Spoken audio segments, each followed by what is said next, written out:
नमस्कार दोस्तों, सर्वे भवन्तु सुखिनः के एक नए एपिसोड में मैं आपका हार्दिक स्वागत करता हूं। दोस्तों, आज जो मैं आपको एक घटना या यूं कहें एक कहानी सुनाने जा रहा हूं, वो किसी शहर के एक अच्छे नामी मंदिर की घटना है। उस मंदिर के जो पुजारी थे, उनकी नज़र हर दिन एक गरीब व्यक्ति पर पड़ती। जो व्यक्ति मंदिर तक आता, मंदिर की सीढ़ियों के बगल में खड़ा होता, भगवान के दर्शन करता, वहीं से अपनी आंखें बंद कर कुछ बुदबुदाता, थोड़ी देर वहाँ खड़ा रहकर फिर चला जाता। यह बहुत दिनों से मंदिर के पुजारी जी देख रहे थे। एक दिन उनसे नहीं रहा गया। उन्होंने उसे बुलाया और उससे पूछा, तुम मंदिर के अंदर क्यों नहीं जाते? उसने कहा, पंडित जी, मेरे पास भगवान को देने को कुछ भी नहीं है। क्या लेकर भगवान के सामने जाऊं?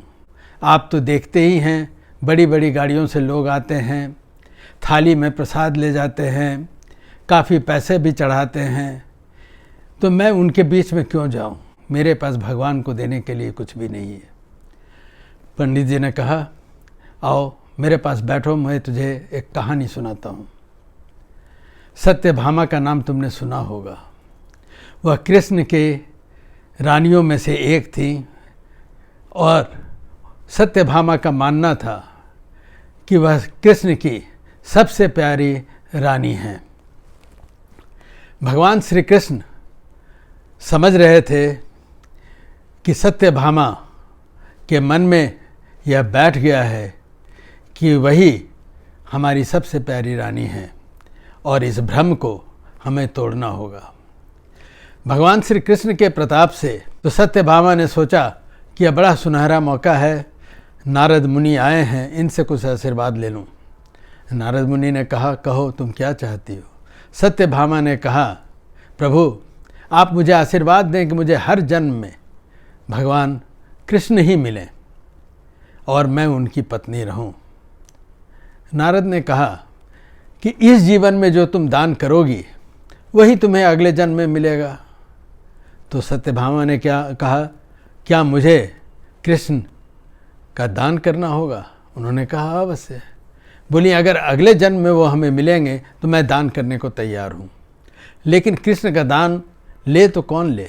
कोई नहीं मिला।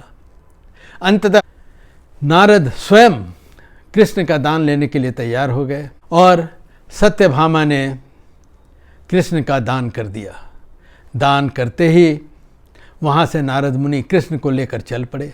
जैसे चलने लगे, सत्यभामा घबरा गई कि ये क्या हो रहा है। उन्होंने कहा, कहाँ ले जा रहे हैं कृष्ण को? उन्होंने कहा, अब तो वो हमारे हैं, तुमने दान दे दिया है, मैं लेकर जा रहा हूँ। वह बहुत विचलित हो गई, प्रार्थना करने लगी कि ऐसा न करें, जब तक जीवन है तब तक तो उन्हें मेरे पास रहने दें। उन्होंने कहा, अब तो ये संभव नहीं है।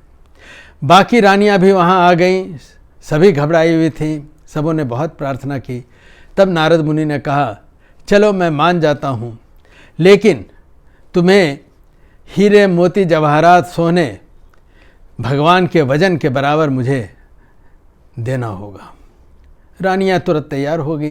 भगवान को तराजू पे बैठाया गया और दूसरे तरफ हीरे जवाहरात डाल दिए गए।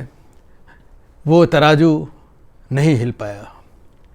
बहुत सारे हीरे जवाहरात डाले गए, लेकिन कुछ नहीं हुआ।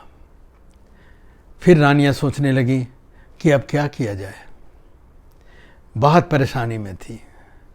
उसी समय रुक्मिणी वहाँ आई और वो समझ गई कि यह क्या हो रहा है। उन्होंने तुलसी का एक पत्ता तोड़ा और जाकर तराजू पे रख दिया। ऐसा करते ही तराजू भगवान का उठ गया। इस बात से उस पंडित जी ने उस गरीब व्यक्ति को बताया कि भगवान प्रेम के प्यासे हैं। अगर प्रेम से एक फूल भी चढ़ा दोगे तो जो लोग बहुत ज़्यादा चीज़ भी चढ़ाते हैं, शायद उससे भी ज़्यादा ईश्वर तुमसे प्रसन्न हों। इस अंक में इतना ही। नमस्कार।